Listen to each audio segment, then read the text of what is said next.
पत्रकार परिषद घेतली आणि मनोज जरांगे यांच्या सामाजिक मराठा आरक्षणाच्या आंदोलनाच्या प्रश्नावरून त्यांच्यावर काही आक्षेप घेतले, त्यांना काही प्रश्न विचारले, त्यांच्या समोर काही तथ्य मांडली आणि असं असताना मनोज जरांगे यांनी मला मी मांडलेल्या या सगळ्या मीडियाच्या माध्यमावर मांडलेल्या कोणत्याही प्रश्नाची उत्तरं दिलेली नाहीत. मी त्यांच्यावर कोणतेही व्यक्तिगत आरोप केले नव्हते, काहीही केलं नव्हतं. मी त्यांना मराठा आरक्षण संबंधाने प्रश्न विचारले. आपण वारंवार भूमिका बदलता, आपण पलटी मारता. ज्या मुद्द्यावर समाजानं आपलं नेतृत्व मान्य केलं ते पारदर्शकपणा, तो पारदर्शकपणा आपण गमावलेला आहे. आपला अभ्यास कमी आहे, कायद्याचं ज्ञान कमी आहे. या सगळ्या मुद्द्यावर त्यांना मी काही प्रश्न विचारले. त्याचबरोबर मी त्यांना प्रश्न विचारला की आपल्या जिल्ह्यातील वामनराव वाळेकर, परशुराम खुने यांनी आपल्यावर आरोप केले की जरांगे हा खोटं बोलतो, जरांगे हा फसवतो. नारायणगडावर भगवा झेंडा लावायचं सांगून आमच्या पोरांना नेलं आणि त्यांच्यावर न्यायालयामध्ये हल्ला करायला लावला. 5 वर्षाची शिक्षा झाली. जरांगेंमुळे आमचं घर, आता मराठ्यांची घरं उद्ध्वस्त झाली.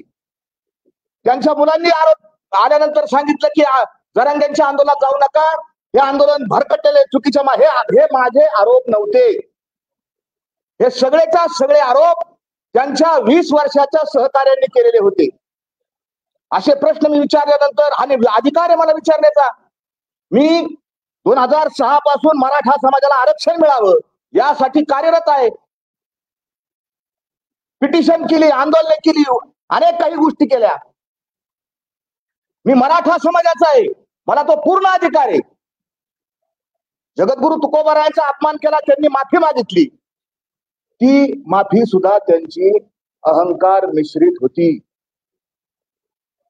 त्यांच्या स्वभावावर मी बोट ठेवलं. तुमचा स्वभाव अहंकारी आहे. तुमचं मीपणा, माझपणा, श्रेयवाद या सगळ्या त्यांच्या गोष्टीवर मी त्यांच्या अवगुणावर बोट ठेवलं.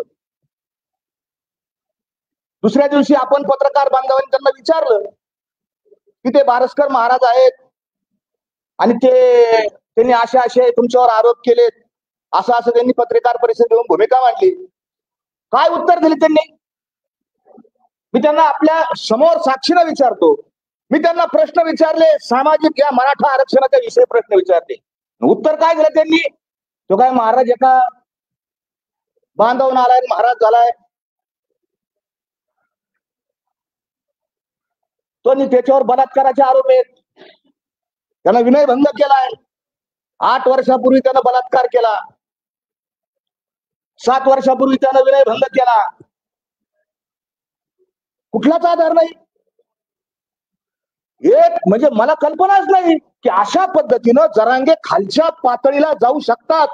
याचं कारण, मी जे प्रश्न विचारले त्या प्रश्नांची उत्तरं जरांगेकडे नाहीत, कारण त्यांचा रस्ता चुकलेला आहे.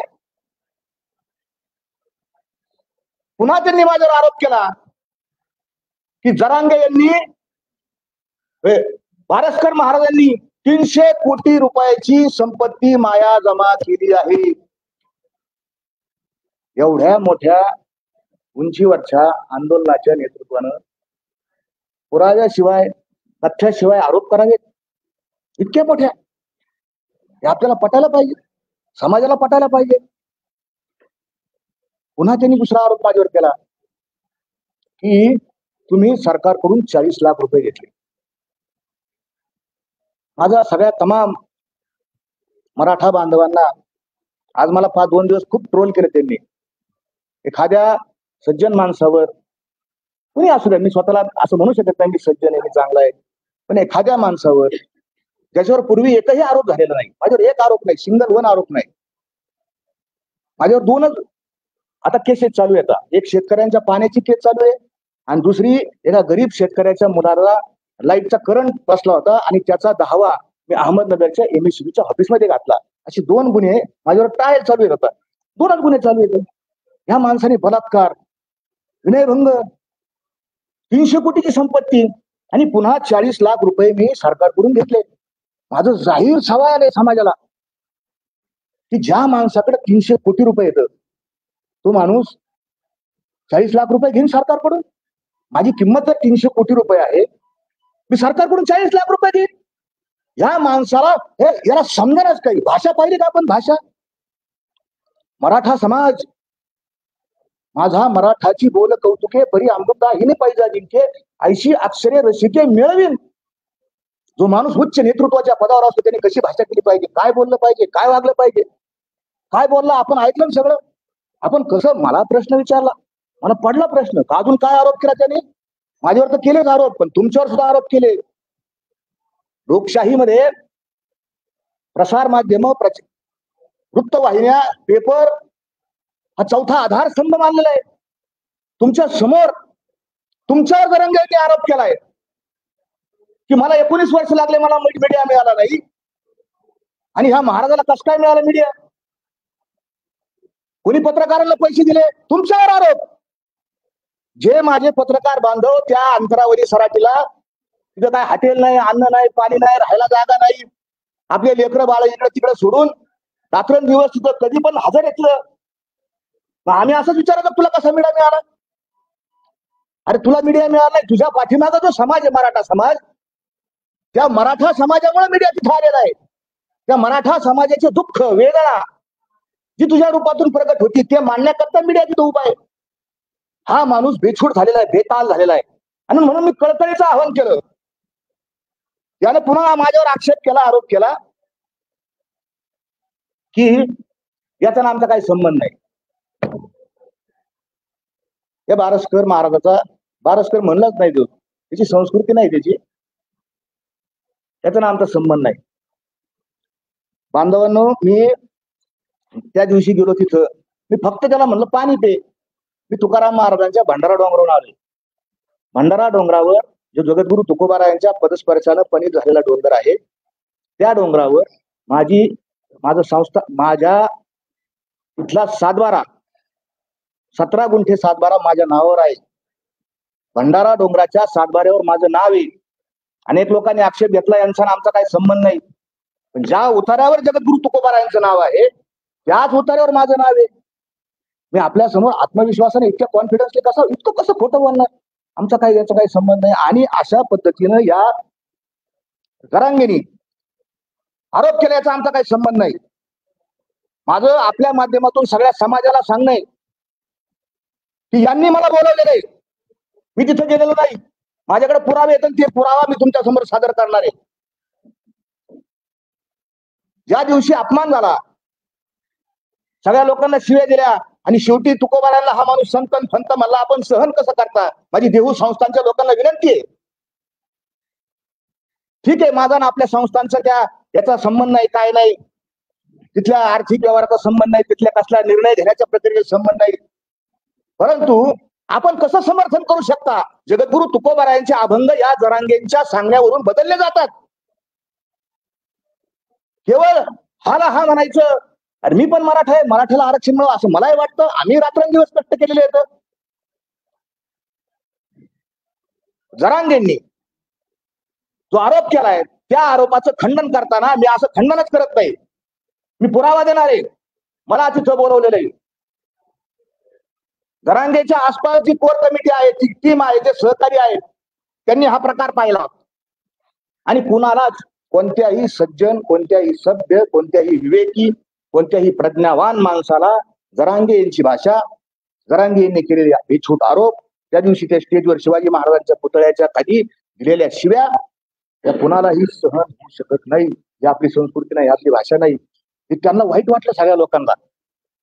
जरांगेंच्या बरोबर जे काम करतात ते गावकरी असतील, त्यांचे सहकारी असतील, त्यांनी मला फोन केला आणि त्यांनी सांगितलं महाराज कालचा जो प्रकार झाला तो प्रकार, त्याबद्दल आम्ही सगळे गावकरी, या आंदोलनाची टीम आपली माफी मागतो. माझ्याकडे पुरावा आहे, मी बिगर पुराव्याचं बोलणार नाही. मी आवाहन केलं वारंवार की जरांगेंनी पुरावे द्यावेत.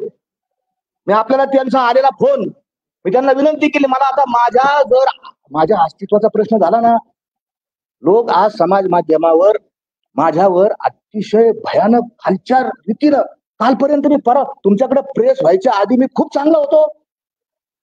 मी सत्य सांगितलं समाजाला आणि मी सत्य सांगायची सत्याची किंमत फारच असते. आज अशी परिस्थिती आहे की आमच्या सगळ्या घरच्यांना कसं जगायचं, कसं वागायचं, हा माझा सगळ्या समाजाला प्रश्न आहे. चांगली माणसं राजकारणात का येत नाही, का येत नाही हे चिंतन हे कारण आहे. कशाला घाणीत जायचं, कशाला चिखलात जायचं, कशाला सत्य सांगायला जायचं. मी आपल्या समोर तो पुरावा मांडतो की हे जे सगळे सहकारी आहेत त्यांचे, त्या सहकार्यांनी मला स्वतःहून फोन केला आणि ते काय म्हणाले,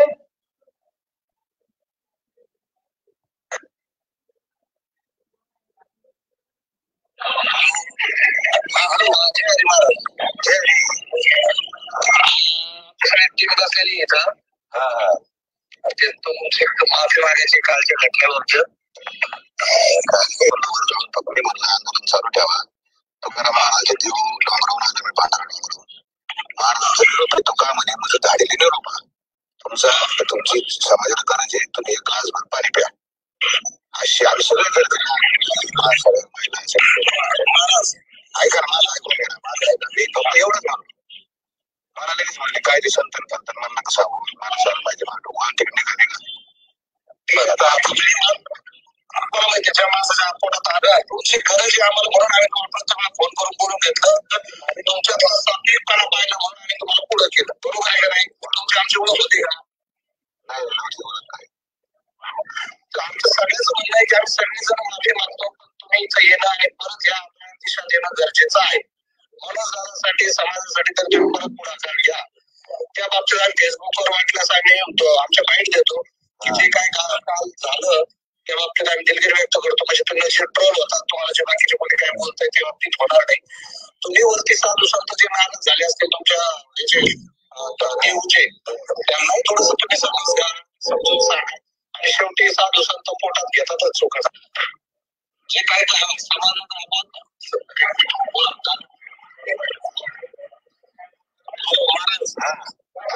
आम्ही सगळ्यात पूर्ण टीम आम्ही तुमची माफी मागतो. हे सोडून द्या, हे विषय असे चालत राहतात, पण समाजासाठी तुम्हाला यावं लागते. मला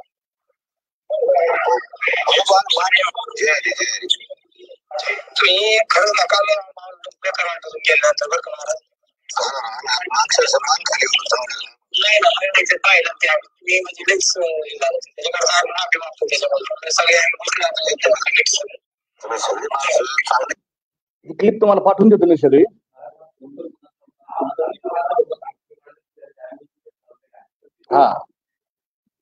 हा जो फोन त्यांच्या बरोबर असलेले डॉक्टर तारक, त्यांच्या बरोबर असलेले सरपंच तारक, श्रीराम भाऊ, संजू भाऊ, अनेक लोक ते सगळेजण बसले होते आणि त्या टीमने असा गोल सगळ्यांकडे राऊंड दिला आणि माझी आणि यादव सरांची त्यांना स्वतंत्र फोन केला, त्यांची स्वतंत्र माफी. मी त्यांना म्हणलं तुम्ही आमची इथं माफी मागता फोनवर, आमचा अपमान, आमचं जे आहे तुकोबाराय असेल किंवा काय जे झालं असेल ते कुठं झाले, समाज माध्यमावर झालं, चॅनेलवर झालं, असं कसं आमचं नुकसान भरून येईल. ते म्हणले आम्ही सगळं बाईट करतो आणि फेसबुकवर टाकलं आपण ऐकलेले. माझा प्रश्न असा आहे, मी आपल्या समोर पुरावा दिला आणि माझ्याकडं मला कालच सांगितलं मी की मला शंका आल्याबरोबर मी पुरावे जमा करायला सुरुवात केली, कारण मी वकील आहे. जसं मी महाराज आहे ना तसं मी वकील सुद्धा आहे. मला शंका आली आणि तुम्हाला सांगतो, आम्हाला पुन्हा काय म्हणले ते, महाराज तुमची गरज आहे, तुमची गरज आहे, आम्ही तुम्हाला बोलवलंय, तुम्ही या आंदोलनाला दिशा देणं गरजेचं आहे, मनोज दादाचे प्राण वाचवणं गरजेचं आहे. तुम्ही परत या, तुम्ही परत या, तुम्ही परत या. आमचा अपमान आम्ही गिळून आम्ही परत गेलो तिथं. दुसऱ्या दिवशी परत गेलो आम्ही तिथं. चला कशासाठी गेलो आम्ही, समाजासाठी गेलो. तिथं गेल्यानंतर हा हेकड माणूस यांनी पाहिलं, त्याचं कसं सारखे सारखे गणित बदलत राहतात डोक्यामध्ये. आणि पुन्हा त्या माणसानं त्याच्या आधी तुम्हाला सांगतो, आमची वाट पाहत थांबली, सगळी टीम गावात वाट पाहत थांबली. आम्ही 4 वाजता तिथे गेलो. 4 वाजता एका घरामध्ये सगळी टीम बसलेली होती, सगळे सहकारी बसले होते, एसडीएम बसलेले होते, प्रांत बसलेले होते, तिथं तहसीलदार बसले होते, डीवायएसपी बसले होते. आणि हे सगळे बसलेले असताना आमची मिटिंग झाली. आता वर जाऊन त्यांना काय सांगायचं, आणि कशा पद्धतीने उपोषण थांबायचं, त्यांचा जीव वाचवायचा, या मुद्द्यावर चर्चा झाली. त्याची सगळी रेकॉर्डिंग माझ्याकडे आहे. कुणी म्हणू शकत नाही, फोटो आहेत माझ्याकडे, त्याचे व्हिडिओ काढलेले आहेत, सगळ्यांनीच काढलेले आहेत तिथं. कारण कोणाच्या अंगावर येऊ नये म्हणून सगळे. तिथे एक वकील होता, त्या वकिलांनी सगळे पॉईंट लिहून काढले आणि सगळेजण स्टेजवर गेले. आणि पुन्हा मनोज दादांनी काय सांगितलं, हे का ते असं करतात, माझ्याकडे त्यांची सुद्धा रेकॉर्डिंग आहे, मनोज दादांची. मनोज दादा म्हणलो मी, आता मला लय सांगितलं तुम्ही संयमित पत्रकार परिषद घ्या, तुम्ही लय आक्रमक बोलता. त्यांची रेकॉर्डिंग आहे माझ्याकडे, मी तुम्हाला योग्य वेळी ऐकून दाखवीन. काय माझा उद्देश हो, या माणसाला माझा काय दुश्मन आहे का, याने माझं काय फार वाटोळे केलं, काय केलं, असे असंख्य शेकड्याचे पुरावे माझ्याकडे येतं. मी हे तुमच्याकडे सादर केलं. मला एकच सांगा, आम्ही इतक्या दिवस थांबलो फक्त समाजाचं नुकसान होऊ नये. मी मराठा आहे, मला माहिती चळवळ किती दिवसांनी उभा राहते, किती दिवसांनी यश येतं. परंतु ह्या माणसाची जी अक्कल शून्यता आहे. आम्ही काय आरोप केले होते, आमचा जो आरोप होता ह्या माणसावर, तो अपारदर्शकतेचा होता. हे कसं चॅनेल लावलं, लोकांनी का डोक्यावर घेतलं, सगळ्या मिटिंग. मग मी प्रश्न विचारला ना, लोणावळ्यामध्ये तुम्ही बंद दाराच्या आड का मिटिंग घेतली, का सरकारी उच्चस्तरीय सरकारी अधिकारी मग का मिटिंग घेतली. काल परदेशी आपण कुणीतरी विचारलं चॅनेलवाल्याने, काय उत्तर दिलं होते, जरांगीने काय उत्तर दिलं माहितीये का, बंद दाराच्या आड का मिटिंग घेतली. ते म्हणले मला गार वाजत होतं. तुला लाड रक्कम नाही आला, मग गार वाजत होतं. हा, तुझ्या अंगावर 24 तास जो रग असतो ते न्यायचा ना, गार वाजत होतं. हजारो मराठा तरुण लोणावळ्यामध्ये, वाशीमध्ये बाहेर झोपलेले आहेत ना, त्यांना नाही गार वाजत, त्यांनाही गार वाजतं. आणि तू उत्तर आहे त्याचं, आपल्याकडे रेकॉर्डेड आहे ते उत्तर, गार वाजत होतं. मग गार वाजत असताना ठीक आहे, गार वाजत, मग मीडियावाले का आत्मा नेले तुम्हाला. आज लोणावळ्याच्या त्या बंद बंगल्यामध्ये तुम्ही आज काय चर्चा केली, काय डील झाली, काय डील झाली, उत्तर द्यावं लागेल. 36 तास वाशीमध्ये तुम्ही थांबला. जसा एखादा नवरदेव येतो, एखाद्या गावात पारावर एखादा नवरदेव येतो आणि मला घड्याळच पाहिजे, जुडून काय सर, मला कपडाच पाहिजे, गाडीच पाहिजे, रुसून बसतो मी, कपडेच नाही घालणार, हेच नाही, रुसून बसला हा. वा 36 तास वाशीत होता, 36 तास. कशासाठी, काय काय डील चालू होती, नीट ऐका. अजून सगळ्या मराठा बांधून मला किती शिवाय, मी तुम्हाला एक शब्द बोलणार नाही. माझ्या भोळे आहेत माझे लोक मराठा, त्यांना फार भावनिक येतं. भावनेचा टेम्पोवर करून त्यांना भडकवायचा आणि बुद्धीचा. माझ्या आजपर्यंत मला खूप ट्रोलिंग झालं, पण एकानं सिंगल लाईन मला उत्तर नाही दिलं, महाराज तुमचं हे चुकलं बरं का. मी आज पुरावा समोर सादर केला, एक लाईन चुकली. माझ्या सगळ्या मराठा बांधवांना ही विनंती आहे की 14 तारखेची जी कोट्यवधी लोकांची सभा बसली होती, त्या सभेमध्ये जरांगे पाटलांनी 6 मागण्या केल्या. 6 कोटी लोक आले. काय जे असतील, तुम्ही आकडे काही पेपर कोटी सांगितलं, काही लाच नाही. तुम्ही सांगितले इतके लोक होते, इतक्या समाजाला तुम्ही आश्वासन दिलं. त्या सभेमध्ये मराठा समाजाच्या तुम्ही मागण्या जाहीर केल्या. काय मागणी होती 14 तारखेच्या सभेमध्ये, तुम्हीच ऐका, आता मी सांगतो. महाराष्ट्रातल्या मराठा समाजाला सरसट परत घेतो. महाराष्ट्रातल्या मराठा समाजाला सरसकट कुणबी प्रमाणपत्र देऊन मराठा समाजाचा ओबीसी मध्ये समावेश करावा.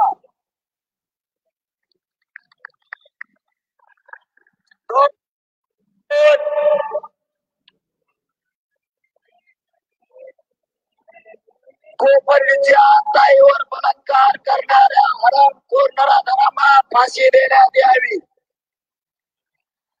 2च वर बोलतो मी.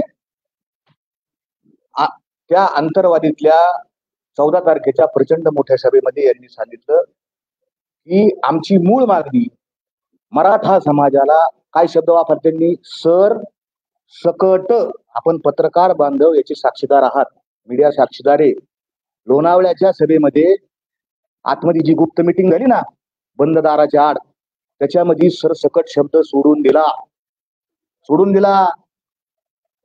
भाषण करायला आली परत तिथं, आणि भाषणात बोलता बोलता रेकॉर्डेड आहे, बारीक, माझ्या मराठा समाजाला बारीक पहा. बोलताना सांगितलं की आपल्याला सर एवढं बोलले, लक्षात आलं अभी वो खतम हो गया मामला. सरसकट नाही म्हणले, सगळे सोयऱ्याचं आपल्याला कायदा झाला पाहिजे. आंतरवालीतून निघाले सरसकट साठी आणि लोणावळ्यात आल्यानंतर मागणी बदलली, सगळे सोयरे. का हो जरांगे पाटील, असं काय झालं की तुम्ही सरसकट शब्द सोडला? काय झालं समाजाला सांगा ना तुम्ही, काय झालं? जो ड्राफ्ट आम्ही 18 तारखेला तुम्हाला तिथे दिलता, तोच ड्राफ्ट तुम्ही तिथं वाशी स्वीकारला, गुलाल लावला.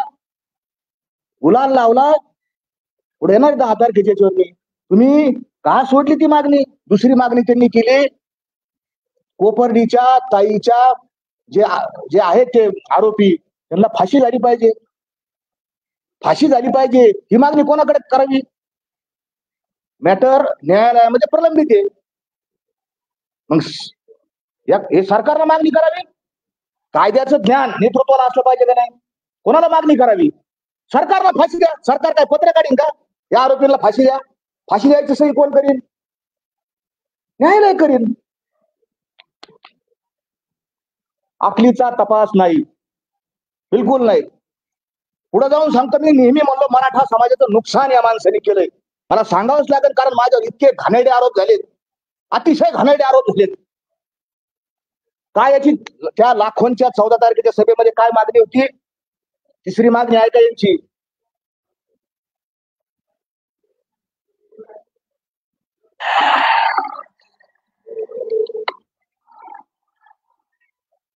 मराठा आरक्षणासाठी बलिदान दिलेल्या 45 बांधवांना सांगितलेला निधी आणि सरकारी नोकरी 4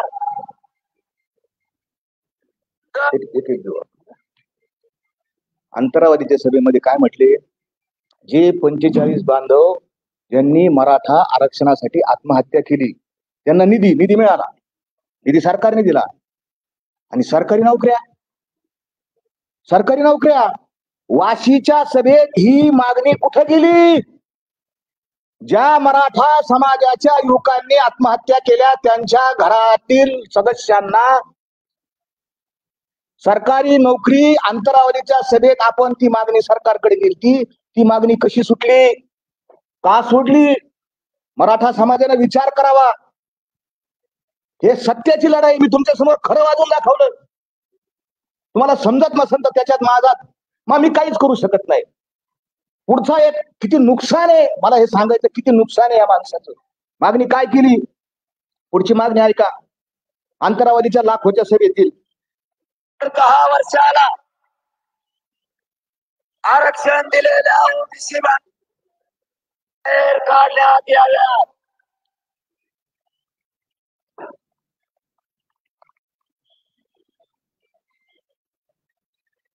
सारथी संस्थेमार्फत करण्यात आले आरक्षण 4 दर 10 वर्षाला आरक्षण दिलेल्या ओबीसी बांधवांचा सर्वे करण्यात यावा. तो करण्यात आलेला नाही.